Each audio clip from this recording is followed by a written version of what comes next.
कर्तावे स्तोत्रम दैवंतीनु स्तोत्रम। प्रभु यीशु मसीह के मीठे और मधुर नाम के लिए मैं प्रभु का धन्यवाद देता हूँ। वो नाम जो सारे नामों से ऊंचा है, उसे मेरे और आपके जीवन में वो नाम को लेने का अधिकार दिया है।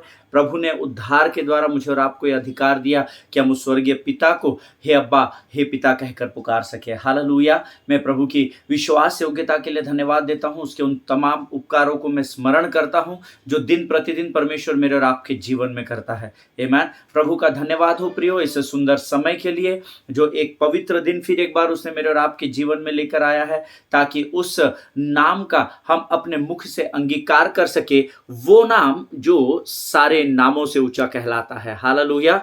मैं प्रभु को उसके इस अद्भुत आश्चर्य कर्म के लिए जो उसने हमको अपने प्राणों को हमारे अपने श्वासों को हमारे अंदर फूंक कर जो उसने हमको प्राण दिए, उसके लिए मैं प्रभु का धन्यवाद देता हूं। और ये प्राण हमें इसलिए दिया गया है ताकि हम परमेश्वर के उद्देश्य को, so that we should fulfill the desire of God on this earth, we should fulfill the purpose of God on this earth, amen। हम इस पृथ्वी पर परमेश्वर के उद्देश्य को पूर्ण कर सके, इसलिए परमेश्वर ने मुझे और आपको ये प्राण दिया और हमें उद्धार और बपतिस्मा दिया है। हालेलुया। पिछले दिनों में हमने जिस विषय पर अध्ययन और मनन किया, मैं प्रभु का धन्यवाद देता हूं कि परमेश्वर ने अद्भुत रीति से ये पिछले 3 वर्षों से जो हम यहाँ पर लगातार आकर वचन की सेवकाई कर रहे हैं, पिछले 3 वर्षों में सबसे बड़ा सब्जेक्ट था ये, सबसे बड़ा सब्जेक्ट, नो योर एनिमी, अपने शत्रु को जाने। आमीन। और प्रभु का मैं धन्यवाद देता हूँ। कई लोगों की गवाहियाँ मेरे पास है कि परमेश्वर ने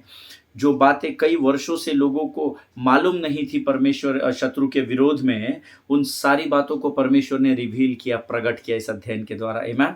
आपको प्रचार करते समय मैं स्वयं बहुत अधिक आशीषित हुआ हूँ प्रभु के लोगों। जब मैं आपको वचन बांट रहा था, जो मैं ऊपर से डाउनलोड कर रहा था, वो पूरा का पूरा मेरे लिए अध्ययन आशीष और आदर का कारण रहा, क्योंकि मैंने भी बहुत सारी बातों को प्रभु से सीखा।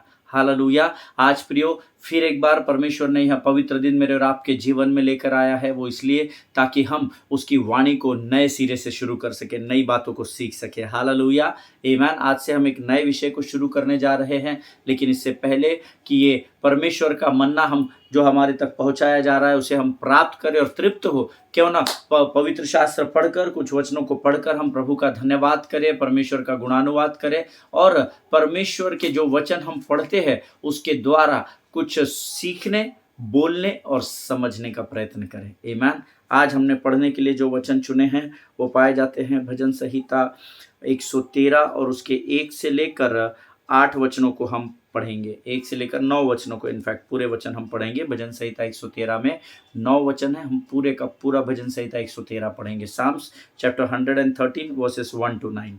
यह की स्तुति करो, हे यहोवा के दासों स्तुति करो, यहोवा के नाम की स्तुति करो। यहोवा का नाम अब से लेकर सर्वदा तक धन्य कहा जाए, उदयाचल से लेकर अस्ताचल तक यहोवा का नाम स्तुति के योग्य है। यहोवा सारी जातियों के ऊपर महान है और उसकी महिमा आकाश से भी ऊंची है। हमारे परमेश्वर यहोवा के तुल्य कौन है?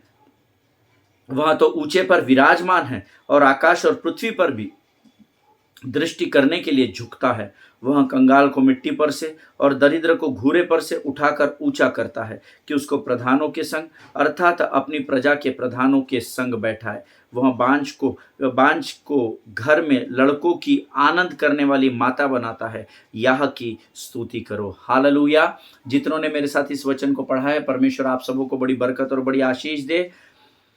यह की स्तुति करो, हे यहोवा के दासों स्तुति करो, यह के नाम की स्तुति करो। बाप रे, 3 बार स्तुति ये शब्द आया है। इससे आप अंदाजा लगाइए कि हमको कितना अधिक परमेश्वर की स्तुति करनी है। आमीन। यहाँ की स्तुति करना है। यहाँ की स्तुति इसलिए नहीं करना कि आपको यहाँ से कुछ चाहिए या परमेश्वर से आपको कुछ प्राप्त करना है। परमेश्वर की स्तुति और आराधना हमेशा इसलिए करना सीखे क्योंकि वो स्तुति और आराधना के योग्य परमेश्वर है। हालेलुया। आमीन। उसकी स्तुति और उसकी आराधना जब धर्मी निस्वार्थ मन से करता है, तब परमेश्वर स्वर्ग के फाटकों को, अपरंपार आशीषों को आपके जीवन पर उंडेलने के लिए खोल देता है। हालेलुया। जब भी आप परमेश्वर की स्तुति करें, निस्वार्थ मन से करें, कुछ पाने के लिए नहीं कि मैं करूँगा तो तू मुझे ये देगा, नहीं। आप कुछ नहीं भी करेंगे तो वो देगा, क्योंकि वो उसका स्वभाव है। उसने अब्राहम से वायदा किया है कि मैं तेरी पीढ़ी दर पीढ़ी को आशीषों से भरता चला जाऊँगा। हालेलुया! लेकिन स्तुति और आराधना इसलिए करनी है ताकि हम अपनी आत्मा को परमेश्वर की आत्मा के साथ जोड़ सके। हालेलुया! आमीन। आगे वचन कहता है, यहोवा का नाम अब से लेकर सर्वदा तक धन्य कहा जाए। आमीन। आप नहीं भी धन्य कहेंगे प्रभु के नाम को, इससे स्वर्ग को और परमेश्वर को कोई भी फर्क नहीं पड़ेगा। जो भी फर्क पड़ना है आपको और मुझे पड़ेगा। लेकिन वचन कहता है कि अब से लेकर सर्वदा तक, सर्वदा तक, यहाँ पर नहीं परंतु उस अनंत जीवन में भी मुझे और आपको परमेश्वर की स्तुति करनी है। हालेलुया! क्योंकि धर्मी का स्तुति करना यहोवा को भाता है, ऐसा वचन में लिखा है। आगे वचन कहता है, उदयाचल से लेकर अस्ताचल तक यहोवा का नाम स्तुति के योग्य है। हालेलुया! आप परमेश्वर से नाराज हो गए, आपको प्रभु से कुछ खटास हो गई, आप प्रभु पर क्रोधित हो गए, इससे परमेश्वर को और स्वर्ग के राज्य को कोई फर्क नहीं पड़ेगा। हालेलुया! वचन कहता है, अगर आप स्तुति नहीं करेंगे तो पत्थर भी चिल्ला उठेंगे। क्यों? क्योंकि उदयाचल से लेकर तो अस्ताचल तक, स्वर्ग से लेकर तो पृथ्वी तक और उस अधोलोक की तह तक भी यहोवा का नाम स्तुति के योग्य है, ऐसा वचन कहता है। क्योंकि उस स्वर्ग में, इस पृथ्वी पर, उस अधोलोक पर उसने विजय को पा लिया है। हालेलुया! आगे वचन कहता है, यहोवा सारी जातियों के ऊपर महान है और उसकी महिमा आकाश से भी ऊंची है। हालेलुया! क्या अद्भुत वचन है। उसकी महिमा, प्रभु आप अपनी महिमा को प्रकट कर रहे, कैसा प्रकट करेगा? उसकी महिमा आकाश से भी अधिक ऊंची है। इतना महान परमेश्वर है। आमीन। वो अपनी महिमा को जिस दिन हम पर प्रकट कर देगा, पता नहीं हम यहाँ पर बैठे हुए या खड़े हुए भी पाए जाएंगे या नहीं। आमीन। उसकी महिमा अपरंपार है प्रियो। उसकी महिमा आकाश से भी ऊंची है, जिसका वर्णन मनुष्य शब्दों में नहीं कर सकता। परंतु फिर भी प्रभु का धन्यवाद दे कि वचन कहता है कि वो अपनी महिमा से हमको भरने वाला परमेश्वर है। हालेलुया! आमीन। आगे वचन कहता है, हमारे परमेश्वर यहोवा के तुल्य कौन है? वह तो ऊंचे पर विराजमान है। हम सब जानते हैं यहोवा के तुल्य और कोई नहीं। बहुत सारे सो कॉल्ड गॉड्स और गॉडेसेस है, लेकिन यहोवा का नाम सारे नामों से ऊंचा है। आमीन। यीशु नाम सारे नामों से ऊंचा, यीशु नाम है कितना महान, यीशु नाम सारे नामों से ऊंचा, यीशु नाम है कितना महान। तू महान है, तू महान है, तू महान है मेरे खुदा। तू महान है, तू महान है, तू महान है मेरे खुदा। यीशु नाम सारे नामों से ऊंचा, यीशु नाम है कितना महान। आमीन। यीशु का नाम सारे नामों से ऊंचा है और इसीलिए वो स्तुति के योग्य नाम कहलाता है। आमीन। आगे वचन कहता है, और आकाश और पृथ्वी पर भी दृष्टि करने के लिए वो झुकता है। हालेलुया! झुकना किस बात को दिखाता है पता है क्या? झुकना नम्रता और दीनता को दर्शाता है।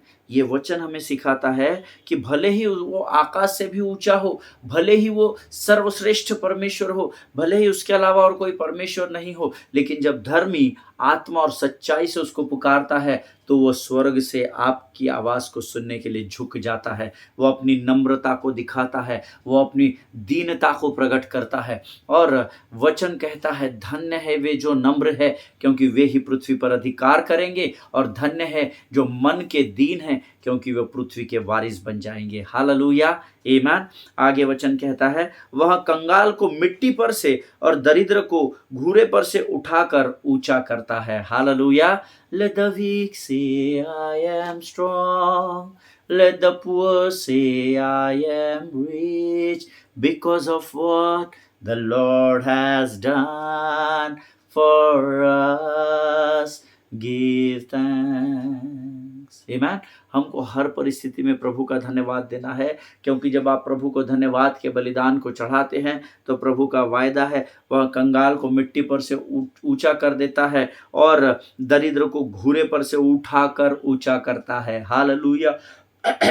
हमेशा स्मरण रखिए, यीशु मसीह ने जो हमारे लिए किया है, उस कारण हमें यह अधिकार दे दिया गया है कि हम कंगाल होकर भी कह सकते हैं कि मैं धनवान हूँ। हालेलुया!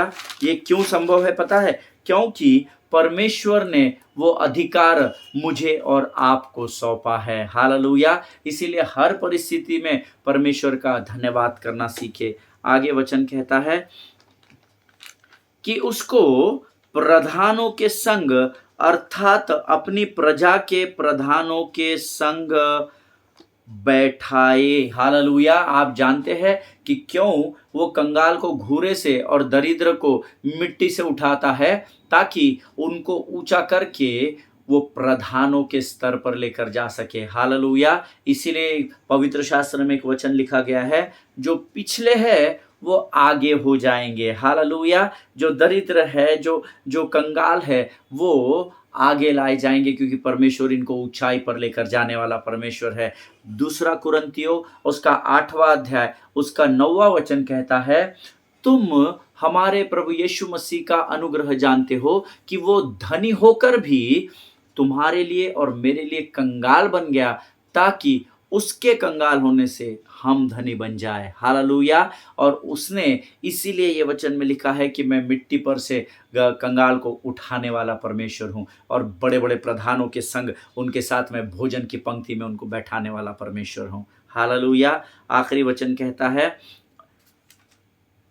वह बांझ को घर में लड़कों की आनंद करने वाली माता बनाता है, यह की स्तुति करो। देखिए पवित्र शास्त्र में एक वचन लिखा है, ना तो इज़राइल में किसी स्त्री का गर्भ गिरेगा, ना तो कोई स्त्री बांझ होने पाएगी। परमेश्वर उस वायदे की पुष्टि यहाँ फिर एक बार करता है कि बांझ के घर में लड़कों का मैं बांझ के घरों में लड़कों का आनंद करने वाली माता बना देता हूँ उस बांझ को। अर्थात वो ये बताने की कोशिश कर रहा है प्रभु का वचन कि जिस परमेश्वर की मैं और आप स्तुति और आराधना करते हैं, उसके लिए कोई भी बात असंभव नहीं है। अपने रिक्वेस्ट को, अपने निवेदनों को, अपनी प्रार्थना और विनतियों को विश्वास से परमेश्वर के सामने लेकर जाना सीखे, वचन के आधार पर प्रार्थना करना सीखे, और परख कर देखे कि यहोवा कैसा भला परमेश्वर है। हालेलुया। आमीन। प्रभु इन बातों के द्वारा हम में से प्रत्येक को आशीष दे। आइए प्रियो, आज से अब हम एक नए विषय की ओर बढ़ने वाले हैं, लेकिन इससे पहले कि हम उस विषय को शुरू करें, क्यों ना हम अपना समर्पण परमेश्वर के चरणों में रखें, ताकि जब हम वचन को सुने तो हम उनको समझने वाली जाति बन सके। आमीन। आइए अपने सिरों को झुकाए, अपनी आंखों को बंद करें। खुदावंद प्रभु यीशु मसीह के मीठे और मधुर नाम के लिए हम तुझे धन्यवाद देते हैं। परमेश्वर पिता, सचमुच तू महान और जीवित परमेश्वर है। इस सुंदर और पवित्र दिन को जो तूने हमारे जीवन में दिया है प्रभु, हम तेरा धन्यवाद करते हैं। परमेश्वर पिता, हम प्रार्थना करते हैं उन तमाम लोगों के लिए जिन्होंने आज हमारे लिए प्रार्थनाएं की है राजा। उनमें से हर एक को आशीष दे, उनको लगने वाली हर एक ज़रूरत को अपने स्वर्गीय भंडार से पूर्ण कर। प्रभु प्रार्थना करते हैं उन तमाम लोगों के लिए जिनकी प्रार्थना की विनतियाँ हमारे पास है राजा। तेरी इच्छा और योजनाओं को तू उनके जीवन में पूर्ण कर, क्योंकि तेरी इच्छा और योजना धर्मी के जीवन के लिए भलाई को लेकर आती है राजा। प्रभु परमेश्वर पिता, हम इस समय विशेषकर इजराइल के लिए प्रार्थना करते हैं। तू वहाँ के हर एक बच्चे, बूढ़े, जवान, स्त्री और पुरुष के साथ हो, ऐसी नम्र विनती तुझसे करते हैं राजा।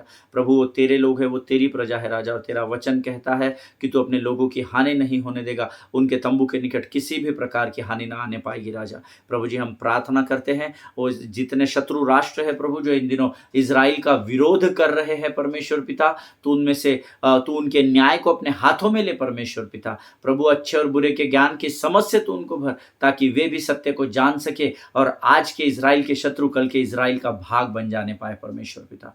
धन्यवाद देते हैं परमेश्वर पिता, अपने आप को यीशु मसीह के लहू में डुबोते हैं। शत्रु के हर एक युक्ति योजनाओं का खंडन, हमारे विरोध खुलने वाले हर एक मुख, हमारे विरोध होने वाली हर एक योजनाओं को यीशु नासरी के नाम से हम नेस्तनाबूद करते हैं, यीशु के नाम से राजा।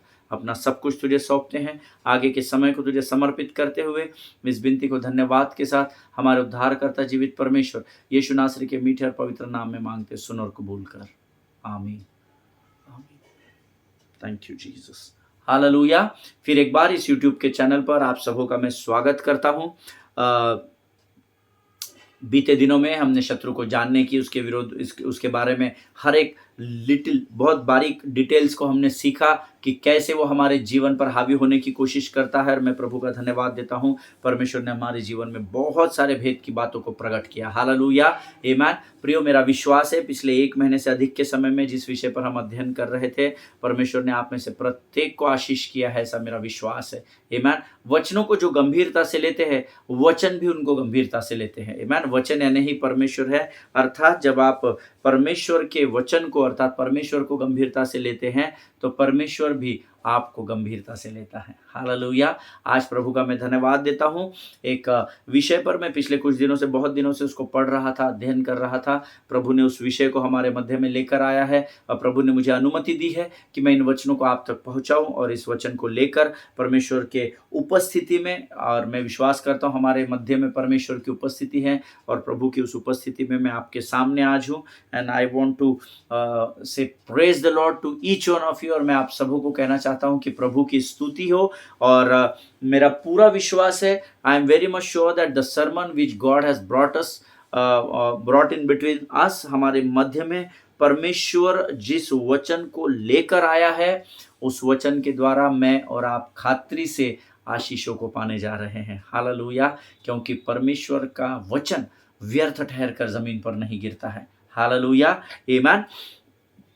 आज हमारे जो अध्ययन हम करने जा रहे हैं, शुरू करने जा रहे हैं, उसका जो शीर्षक है that is Jesus makes you whole. HOLE नहीं, WHOLE, whole. Jesus makes you whole. आमीन। यीशु तुम्हें संपूर्ण बनाता है। आमीन। और ये बात हम सब जानते हैं। आमीन। सो ये कोई विशेष टॉपिक का नाम नहीं है, लेकिन हम वचन के द्वारा सीखेंगे कि कैसे संपूर्णता हमारे जीवनों में आशीषों को लेकर आते। देखिए, यीशु सबको ही बनाता है। आकाश और आकाश के नीचे जो कुछ भी है सब यीशु का ही बनाया हुआ है। लेकिन जब हम उस पर विश्वास करते हैं और उसकी आज्ञाओं का पालन करते हैं तो किस प्रकार से वो हमें संपूर्ण बनाता है, उसके विषय में हम सीखने जा रहे हैं। सो अपने शीर्षक को लिख लीजिएगा, जीसस मेक्स यू होल। यीशु तुम्हें संपूर्ण बनाता है। आमीन। स्ट्रेट अवे हम लोग वचन से ही अध्ययन को शुरू करेंगे। और मैं चाहता हूं और विश्वास करता हूं आप लोगों के पवित्र शास्त्र आपके सामने रखे हुए हैं। और आइए इस समय हम अपने अपने पवित्र शास्त्र निकाल कर लूका रचित सुसमाचार उसका 17 अध्याय उसके 11 से 14 वचनों को पढ़ेंगे। आमीन। मैं शायद इस अध्ययन में बहुत सारे वचनों को पढ़ूंगा क्योंकि ये ज़रूरी है। प्रभु ने मुझे बताया है कि वचनों को पढ़कर फिर धीरे धीरे करके मुझे आपको समझाने की आज्ञा दी गई है। So let us open your Bible to the gospel of Luke chapter 17 verses 11 to 14। लूका रचित सुसमाचार 17 अध्याय 11 से 14 वचन। ऐसा हुआ कि वह यरूशलेम से जाते हुए समारिया और गलील के बीच से होकर जा रहा था। किसी गांव से प्रवेश करते समय उसे 10 कोढ़ी मिले। उन्होंने दूर खड़े होकर ऊंचे शब्द से कहा, हे यीशु, हे स्वामी, हम पर दया कर। उसने उन्हें देखकर कहा, जाओ और अपने आप को याजकों को दिखाओ। और जाते ही जाते वे शुद्ध हो गए। हालेलुया। हजारों बार हमने इस अध्ययन को सीखा है, हजारों बार हमने इस अध्ययन को सुना है, सैकड़ों बार हमने अलग अलग प्रकाशनों को इसके द्वारा अपने जीवन में ग्रहण किया है और आशीषों को भी पाया है। आज प्रभु ने कुछ और बातों को इस अध्ययन के द्वारा मेरे जीवन में, मेरे हृदय, मेरे मन में डाला है और मुझे आज्ञा दी गई है कि मैं इन वचनों को सेंतमेंट आपके पास पहुंचा सकूं। आमीन। Now listen to the word very carefully. वचन को बहुत ध्यान से सुनना है क्योंकि विश्वास वचन के सुनने से आता है। आमीन। ऐसा हुआ कि वह यरूशलेम से जाते समय समारिया और गलील के बीच से होकर जा रहा था। आमीन। किसी गांव से प्रवेश करते समय उसे 10 कोढ़ी मिले। इसके बाद का जो वचन है उसको आप अंडरलाइन करो। उन्होंने दूर खड़े होकर ऊंचे शब्द से कहा। इसको अंडरलाइन करो। उन्होंने दूर खड़े होकर ऊंचे शब्द से कहा। नंबर 1, जब यीशु मसीह जा रहा था तो अर्थात उसके चेले और उसकी भीड़ भी उसके साथ थी। आमीन। वो अकेले नहीं जा रहा था। आमीन। इस बात को स्मरण रखना क्योंकि यह अध्ययन बहुत इंपॉर्टेंट है। नंबर 2, उन्होंने दूर खड़े होकर ऊंचे शब्द से कहा। क्यों दूर खड़े होकर कहा? क्योंकि उन दिनों में कोढ़ियों को शहर के शहरपनाह में प्रवेश करने की अनुमति नहीं थी।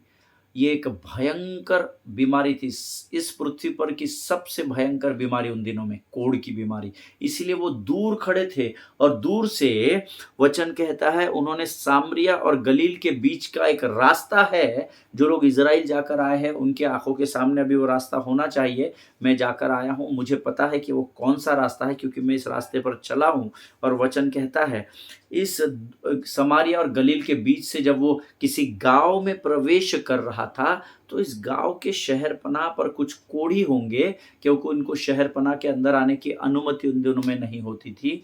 और ये 10 कोढ़ी दूर से खड़े होकर ऊँचे शब्द से पुकार रहे थे। आमीन। ऊँचे शब्द से क्यों पुकार रहे थे?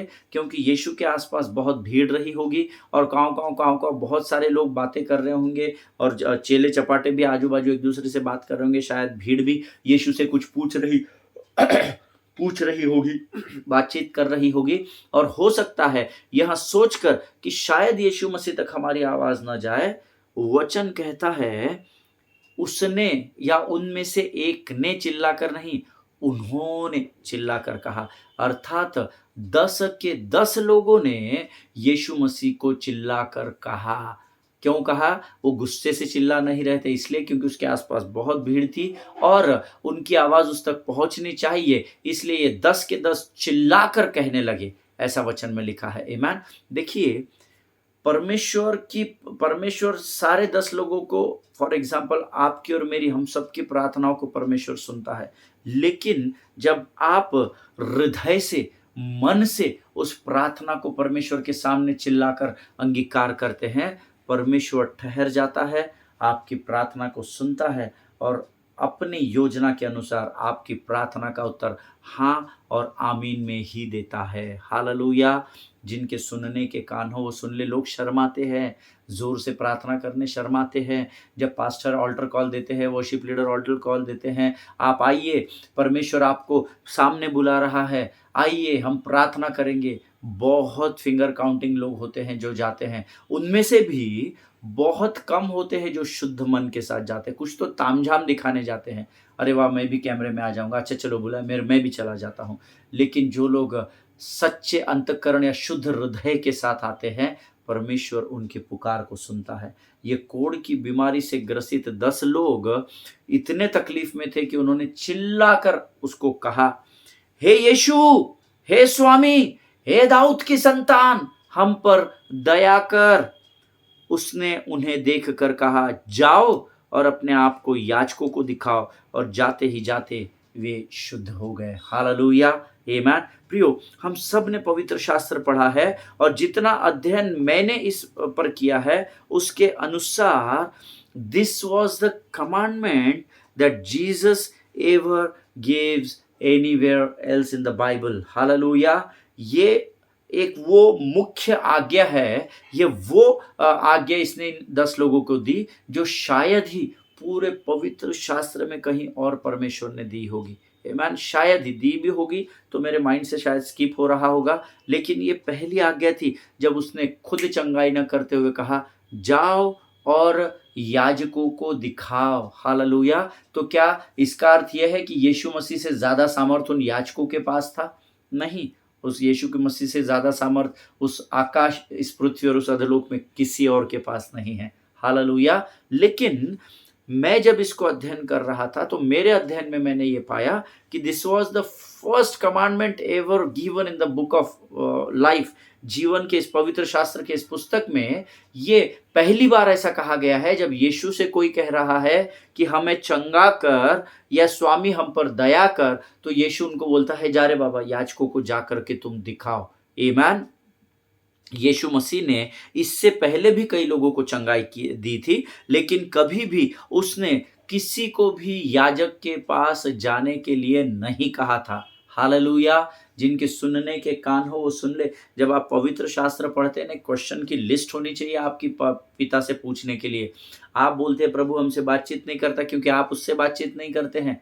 है ना? आपके पास एक बड़ी क्वेश्चन की लिस्ट होनी चाहिए। ये मुझे समझ में नहीं आया पिता, ये समझ में नहीं आया यीशु मसीह, ये पवित्र आत्मा ये मेरे सिर के ऊपर से गया, ये क्वेश्चंस है, और उन क्वेश्चंस को लेकर आप बैठिए प्रभु के साथ। मैं आपसे वायदा करता हूँ परमेश्वर आपके हर एक प्रश्न का उत्तर हाँ और आमीन में देगा। वो आपको समझाएगा और आप उसकी आवाज़ को सटीक तरीके से सीखने पाएंगे और सुनने पाएंगे। आमीन। यहाँ पर हम सब जानते हैं कि यीशु ने, देखिए यीशु मसीह के जीवन की एक खासियत मैं बताता हूँ। यीशु मसीह ने जब भी मुंह खोला एक योजना के द्वारा ही खोला। हम क्या करते हैं, अधिकतर मुख दूसरों की नुक्ताचीनी के लिए, बड़बड़ाहट के लिए, कड़वाहट को मुख से निकालते हैं, ईर्ष्या डाह को हम एक्सप्रेस करने के लिए शब्दों का इस्तेमाल करते हैं। लेकिन यीशु मसीह ने जब भी अपने मुख को खोला उसने जीवन की बातों के लिए ही मुख को खोला। हालेलुया। यहाँ पर वचन बताते हैं कि ऐसा इसके पहले कभी भी नहीं हुआ था। उसने हजारों और लाखों को, सैकड़ों को चंगा किया था, लेकिन कहीं पर भी उसने ये नहीं लिखा था, एटलीस्ट मैंने नहीं पढ़ा, कि जाओ तुम्हारे याजकों के पास जाकर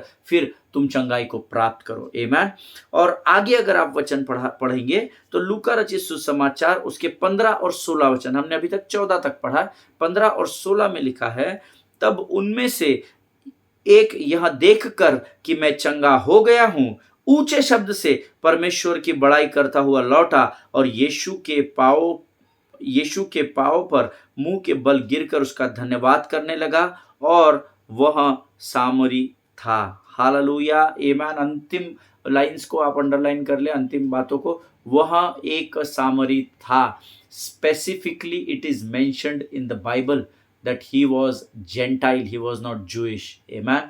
ये कहा गया है कि वो अन्य जाति का था, वो एक सामरी था, वो एक मुस्लिम भाई था, वो एक ब्राह्मण था, वो एक पंजाबी था, इससे कोई फर्क नहीं पड़ता है। जब आप अपने आप को नम्र और दीन करके सच्चे हृदय, सच्चे मन के साथ प्रभु के दरबार में आते हो, प्रभु की उपस्थिति में आते हो, परमेश्वर आपकी प्रार्थना का उत्तर हाँ और आमीन में ही देता है। हालेलुया। जिनके सुनने के कान हो वो सुन ले। Now here one important thing to be notice, यहाँ पर एक बहुत अद्भुत बात है जो आपको नोटिस करनी है, that there were 10 of them, 9 of them were Jews and 1 of them was a Samaritan.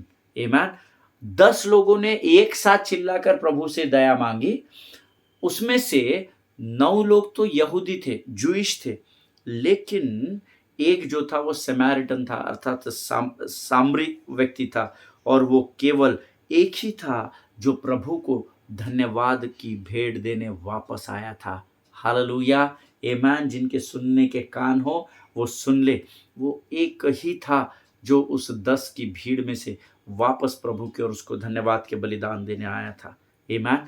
क्यों आया था, उसके बाद क्या हुआ, इसका अध्ययन हम कल के एपिसोड में करेंगे। आमीन। मेरा विश्वास है आज हमने जो लूका के अध्ययन को किया है, 17 अध्याय उसके 11 से लेकर 16 वचन, इसके द्वारा परमेश्वर ने आपको जरूर आशीषित किया होगा। अगले बार जब आप अगले सेशन को सुनने के लिए आएंगे ना, सो ये पूरे 11 से 16 वचन पढ़कर आना, तो आपकी कनेक्टिविटी बड़ी फास्ट हो जाएगी, आपको समझने में बड़ी सहायता मिलेगी। आमीन। आज हम यहाँ पर समाप्त करेंगे। परमेश्वर आप सबों को बड़ी बरकत और बड़ी आशीष दे। आइए इस समय हम धन्यवाद की प्रार्थना करेंगे। खुदावन प्रभु यीशु मसीह के मीठे और मधुर नाम के लिए धन्यवाद देते हैं राजा। प्रभु धन्यवाद देते हैं क्योंकि तू विश्वास योग्य परमेश्वर है। आज के जिस अध्ययन को तूने हमारे जीवन में दिया है राजा, कि तू ही है प्रभु जो हमें कंप्लीट करता है, हमें संपूर्ण बनाता है। परमेश्वर पिता प्रभु जी हम धन्यवाद देते हैं आज के इस अद्भुत समय के लिए। जो बातें तूने हमें सिखाई वो हमारे जहन में, हमारे स्मरण शक्ति, हमारे विचारों और हृदय में जीवन के अंत तक बनी रहे। इसी प्रार्थना हम यीशु के नाम से नम्रता के साथ करते हैं राजा। अपना सब कुछ तुझे सौंपते हैं, अपने आप को यीशु के लहू में सुरक्षित करते हैं, और इस विनती को धन्यवाद के साथ हमारे उद्धारकर्ता जीवित परमेश्वर यीशु नासरी के मीठे और पवित्र नाम में मांगते हैं। सुनिए और बड़ी दया से ग्रहण करें। आमीन आमीन। हालेलुया। परमेश्वर आप सबों को बड़ी बरकत और बड़ी आशीष दे। एक दूसरे के लिए प्रार्थना करते रहे, अपने पासबानों के लिए, उनके परिवारों के लिए जरूर प्रार्थना करें। हम अगली बार फिर एक बार मिलेंगे, तब तक स्वस्थ रहे, सुरक्षित रहे, इजराइल को अपनी प्रार्थना में स्मरण रखें। आमीन। सभी को जय मसीह की। God bless you all.